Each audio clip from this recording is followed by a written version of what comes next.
আজকে ছিল আমাদের পাড়ার খিচুড়ি। এই সরস্বতী পুজো উপলক্ষেই খিচুড়িটার আয়োজন করা হয়েছিল, আর যার জন্যই ঠাকুরটাকে কিছুদিন রেখে দেওয়া হয়েছিল, আর তার জন্যই পুলিশ এসে এত কিছু হয়ে গেছে। তো আগের পাড় যারা দেখেছো তারা তো এখন জানোই কি হয়েছিল।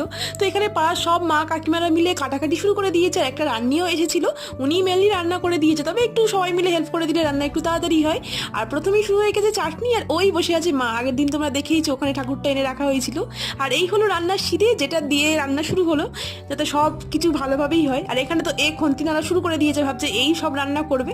তো যাই হোক, এইভাবে আমাদের পুরার একটা কি বলে খিচুড়ির মহাযজ্ঞ শুরু হয়ে গেল। আর আমি একটাই কাজ পেয়েছি, সেটা হলো এই কাজু বাদামটা কাটা, হাফ কেটে কড়াই দিয়েছি, আর হাফ আমার কালেই গেছে।